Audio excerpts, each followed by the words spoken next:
Pemirsa, demi memuaskan nafsu bejatnya, seorang ayah di Purbalingga, Jawa Tengah tega menyetubuhi anak kandungnya hingga hamil.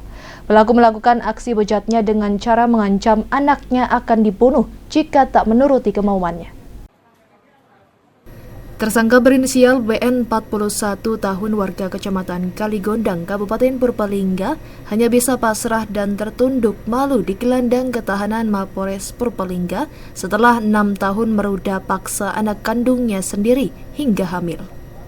Aksi bejatnya terhadap anak kandungnya dilakukan sejak anaknya berusia 10 tahun hingga usia 16 tahun.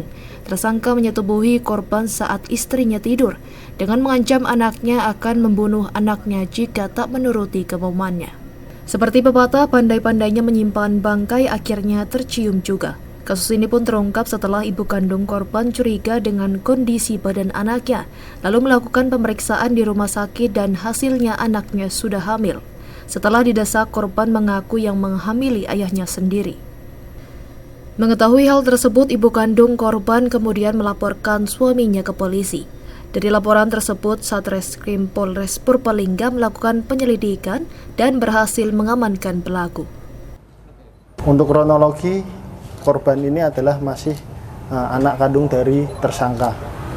Korban disetubuhi kurang lebih dari mulai usia 10 tahun sampai dengan 16 tahun. Jadi mulai dari bulan Agustus 2017 sampai terakhir 24 Maret 2023. Kronologi ungkapnya ini terkait dengan korban yang terlihat fisik yang berbeda dan mengeluh sakit, kemudian diperiksakan oleh ibunya, ibu korban ke puskesmas, dan sesuai dari puskesmas menyampaikan bahwasanya korban hamil. Kemudian dipaksa oleh ibu korban siapa yang menghamili, muncullah nama saudara B yang merupakan ayah kandungnya sendiri.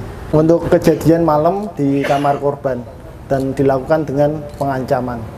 Jika tidak mau, korban akan dibunuh. Selain mengamankan tersangka, polisi juga mengamankan barang bukti berupa pakaian tersangka dan tangga bambu yang digunakan memanjat tembok kamar anaknya saat anaknya menolak dengan mengunci kamarnya. Dari keterangan pelaku nekat meruda paksa anaknya karena tak kuat menahan nafsu bejatnya saat melihat kemolekan tubuh anaknya. Penyesalan pun tiada gunanya atas perbuatannya. Tersangka harus mendekam di balik jeruji besi tahanan Polres Purbalingga dan terancam pasal tentang perlindungan anak dengan hukuman pidana hingga 15 tahun penjara dan denda maksimal 5 miliar rupiah. Dari Purbalingga, Samyono Pujumas TV melaporkan.